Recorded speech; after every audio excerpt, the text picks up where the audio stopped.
Om Shanti. Good morning. साकार मुरली 23 जुलाई 2021। बाबा की मीठी मीठी मुरली हम मीठे मीठे बच्चों के मीठे मंथन के लिए। मंथन शुरू करने से पहले प्रेम के सागर परमात्मा शिव की प्रेम भरी किरणों के नीचे बैठ जाते हैं और महसूस करें, मैं प्रेम स्वरूप आत्मा हूं, प्रेम के सागर की संतान हूं। मीठे बाबा ने कहा, मीठे बच्चे, तुम्हें अपना चिंतन करना है, दूसरे का नहीं।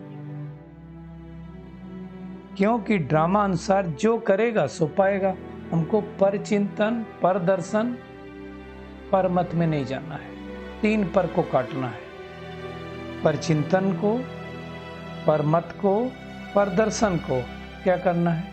एक परोपकार करना है। बाबा ने कहा, ड्रामा अनुसार जो करेगा सो पाएगा, जितना करेगा उतना पाएगा। ये समझने की बात है। इसलिए आज सृष्टि पर भी देखो, बहुत सारी आत्माएं इस जन्म में ज्यादा नहीं कुछ कर रही हैं, फिर भी पा रही हैं। तो कई लोग सोचते हैं बड़ा भाग्यशाली। अरे भाग्य बना क्या है भाई? पिछले जन्म में उसने ऐसे कर्म किए, है ना। जैसे बचपन में हमने जो कुछ किया, जैसी पढ़ाई किया, जो जिस तरह का पुरुषार्थ किया, उसके अनुसार आज प्रारब्ध मिल रही। ऐसे ही जो करेगा सो पाएगा। आज का प्रश्न है, त्रिकालदर्शी बनने से आत्मा को कौन सी स्मृति आई है? त्रिकालदर्शी मतलब तीनों कालों को देखने वाला, जानने वाला, समझने वाला। बाबा कहते हैं आत्मा को स्मृति आई कि हम असल में कहाँ के रहने वाले? मूल वतन के, परम धाम के रहने वाले हैं।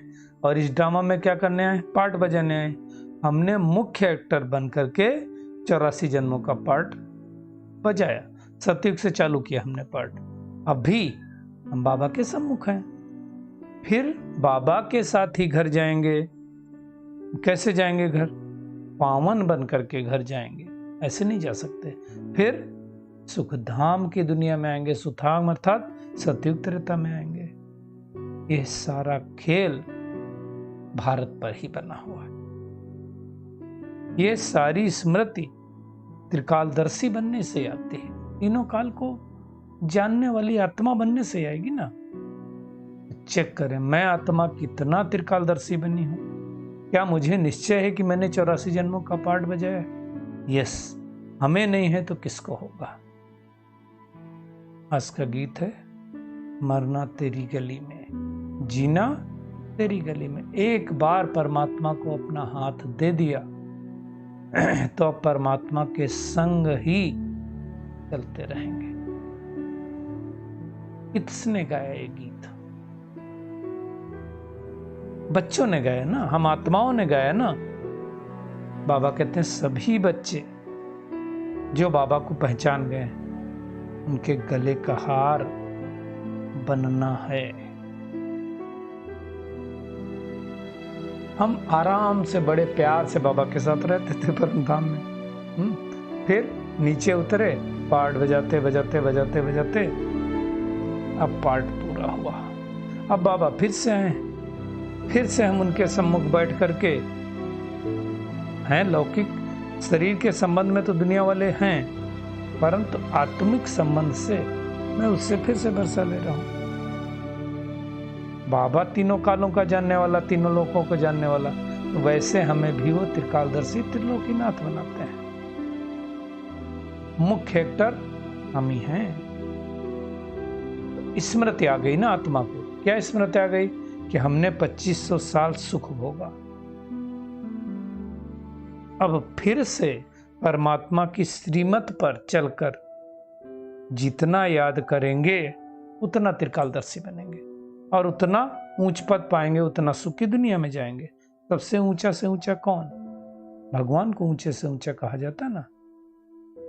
और उनके बच्चे फिर क्या होंगे? वो भी ऊंचे से ऊंचे रहने वाले हो गए। तो चेक करें कि भगवान के बच्चे, उनका बोल, उनके संकल्प, उनके कर्म कैसे होने चाहिए, है ना। तो बाबा कहते हैं अभी तुमको स्मृति आ गई कि हमें अब वापस घर जाना है। तो कैसे जाएंगे? पवित्र बन करके जाएंगे। बाबा की पूजा होती है तो शालिग्रामों की पूजा होती है। शालिग्राम किसका गायन? उन आत्माओं का गायन है जो इस समय परमात्मा के कार्य में सहयोगी बनी, उनके संग संग संपूर्ण पवित्र बनी और पवित्र बन करके पृथ्वी की दुनिया में आई। पवित्र बनाने वाला कौन? एक परमात्मा छोड़ के कोई दूसरा है ही नहीं, ताकत नहीं किसी के। जिस परमात्मा को हम भक्ति मार्ग में बहुत बुलाते आए, अब उसके सम्मुख बैठे हैं। प्रतिज्ञा की थी ना हमने भक्ति मार्ग में कि बाबा जब आप आ जाओगे तो आपकी संपूर्ण मत पर चलेंगे, देही अभिमानी बनेंगे। अब वो आया हुआ है, उनका ही मानना है। बाबा कहते हैं तुम्हारा ज्ञान का नेत्र खुल गया। चेक करें, मेरा नेत्र अगर खुल गया तो मुझे पता चल गया कि सृष्टि बदलने वाली है। तो सृष्टि बदलने में जो परमात्मा का कार्य है, मैं सहयोगी बनना है। अभी परमात्मा ही आकर के अपना अंत देते हैं ना, अपने बारे में बताते हैं। कोई सत्संगों में ऐसा कोई नहीं कहेगा कि परमात्मा आकर के पढ़ाते हैं। यहां सच में पढ़ाते हैं, इसलिए बाबा कह रहा है। अब ये आत्मा की अगर परखने की शक्ति होगी ना तो परख सकती, हर आत्मा नहीं परख सकती। तो मुख्य बात बाबा कहते हैं अब तुम देही अभिमानी बनो और सोचो इस ड्रामा में मैं एक्टर हूं, पार्ट बजाती हूं। मुझ आत्मा ने शरीर रूपी चोला लिया हुआ है। जैसे दुनिया वाले एक्टर्स वो कपड़े बदलते हैं, वैसे मुझे ये शरीर रूपी कपड़ा बदलना है। ऐसे 84 कपड़े हमने बदले हैं। और कैसे बदले हैं ये स्मृति बाबा राजयोग के द्वारा हमको सिखला रहे हैं। अब बाबा आया है ना तो हम जरूर मददगार उनके बनेंगे। पवित्र बन सारे भारत को संपूर्ण पवित्र बनाएंगे और उसके लिए बाबा की श्रीमत पर चलना है। सीढ़ी उतरते उतरते नीचे आए। भारतवासी ज्यादा करके ये गाते हैं कि बाबा परमात्मा आओ और आकर के हमको श्रेष्ठ कर्म करना सिखलाओ। अब बाबा आया है 5000 वर्ष पहले, माफिक फिर से कह रहा है कि तुम आत्माभिमानी बनो।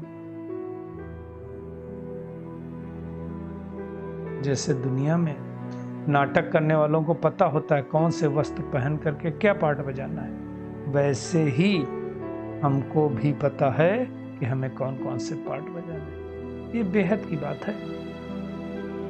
दुनिया वाले तो देह अभिमानी होते हैं और हम कौन है? देही अभिमानी। असल में हम आत्मा है। ये स्मृति आ गई ना तो सारी स्मृति आ जाती है। ये बातें बाप ही समझाते हैं। बाप मतलब परमात्मा, और कोई समझा नहीं सकता ना।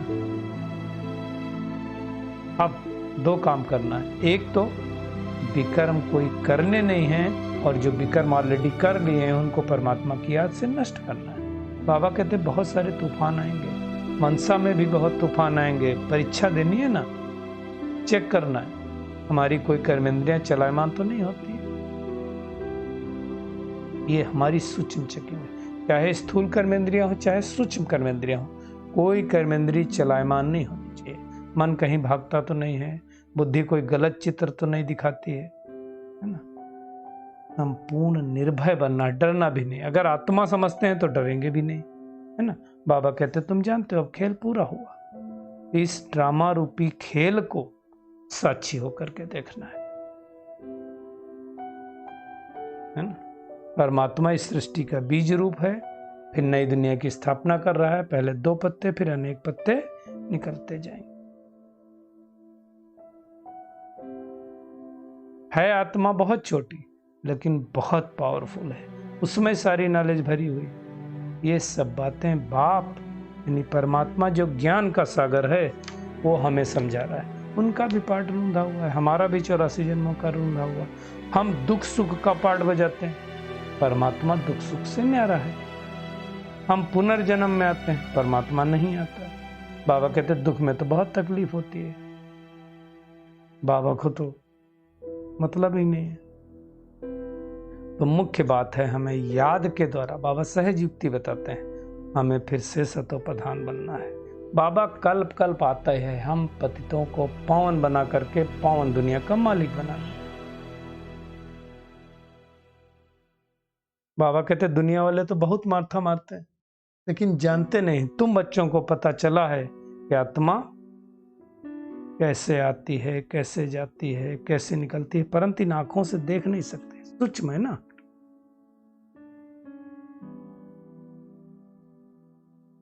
जैसे बीज में सारा ज्ञान है, वैसे सूक्ष्म आत्मा में सारा ज्ञान भरा होता है। जैसे बाबा मिसाल देते हैं बड़ का झाड़, मुख्य जो धर्म था, मेन देखो बड़ की झाड़ की जो मेन जड़ होती है वो सूख जाती है, हाँ, और खड़ा रहता है, उसके तने से तमाम नीचे को जड़ें निकलती हैं, उनके सहारे खड़ा रहता है। मेन धर्म होता नहीं है, जैसे मेन जड़ होती नहीं, वैसे है ही इस सृष्टि रूपी झाड़ की मेन बात है ही नहीं। देवता धर्म जो आदि सनातन था वो है ही नहीं, जड़ जड़ी भूत अवस्था हो गई उसकी, लेकिन झाड़ खड़ा है। बाबा कहते हैं जब ऐसा हो जाता है तब परमात्मा आते हैं और आकर के इस भ्रष्टाचारी भारत को श्रेष्ठाचारी बनाते हैं, भ्रष्टाचारी दुनिया का विनाश करा देते हैं। ये सब समझने की बात है और ये बाबा के अलावा कोई समझा नहीं सकता है सब बातें। बाबा कहते हैं अभी तुम जानते हो ईश्वर किसको कहते हैं, नर किसको कहते हैं, दुनिया में किसी को पता नहीं।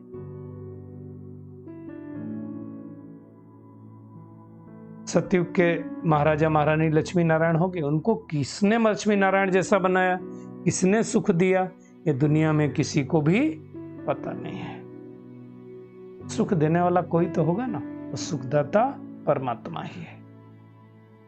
ये पुरानी दुनिया दुखधाम है, इसका मतलब कभी तो सुख की दुनिया थी, वो सुख की दुनिया फिर से आ रही है और परमात्मा वो सुख की दुनिया स्थापित कर रहे हैं। जिसको लेना है वो ले सकता है, लेकिन कैसे लेंगे? जब तक प्रजापिता ब्रह्मा के ब्रह्मा मुख वंशावली ब्राह्मण नहीं बनेंगे तब तक शिव बाबा का वर्षा नहीं मिल सकता है। तो ये राजयोग सीख करके अपना वर्षा अवश्य प्राप्त करना है। 5000 वर्ष पहले माफिक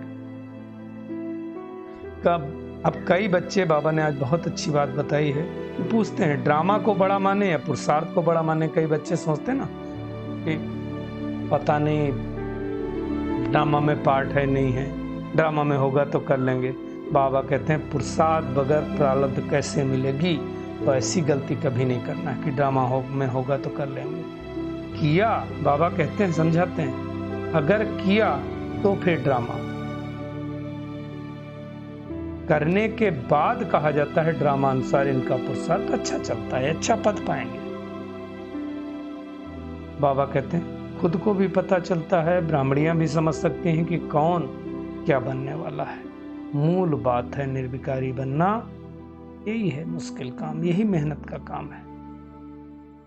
तब कह सकते हो तुम ड्रामा अनुसार इनका कल पहले मिसल पार्ट अच्छा चल रहा है। तो आज सारा दिन एक तो क्या करना है कि चिंतन करना है, अपना चिंतन करना है, पर चिंतन प्रदर्शन नहीं करना है। इस बेहद के ड्रामा रूपी खेल को साक्षी होकर के देखना है, डरना नहीं है। और निर्भय बनने के लिए पहला पाठ पक्का करना है कि मैं आत्मा हूं। अपनी जांच करनी है, मेरी कोई कर्म इंद्रिय चलायमान तो नहीं होती है, देही अभिमानी कहां तक बने हैं। बाबा का खूबसूरत वरदान है, कंबाइंड स्वरूप की स्मृति और पोजीशन के नशे द्वारा कल्प कल्प के अधिकारी भो। दो बातें हैं, मैं और मेरा बाबा। मैं मतलब मेरा, मैं आत्मा और मेरा बाबा, इस कंबाइंड स्मृति में रहो, इस नशे में रहो कि आज हम ब्राह्मण हैं, कल देवता बनेंगे। हम सो ब्राह्मण, हम सो देवता, हम सो क्षत्रिय, हम सो वैश्य, हम सो शूद्र और फिर से ब्राह्मण। ये साइकिल याद रखो। तो इस रूहानी नशे से पुरानी दुनिया भूल जाएगी और खुशी रहेगी कि कल्प कल्प की हम अधिकारी आत्मा हैं। हम ही थे, हम ही हैं और हम ही कल्प कल्प बनेंगे। स्लोगन है, स्वयं का स्वयं ही टीचर बनो तो सर्व कमजोरियां स्वतः ही समाप्त हो जाएंगी। दूसरे को नहीं देखना, अपनी कमी कमजोरियों को देखना है। चलिए परमात्मा किरणों के नीचे बैठ जाते हैं। महसूस करें, मैं पद्मा पदम भाग्यशाली आत्मा हूं। इस पूरे खेल को साक्षी दृष्टा होकर देखने वाली आत्मा हूं।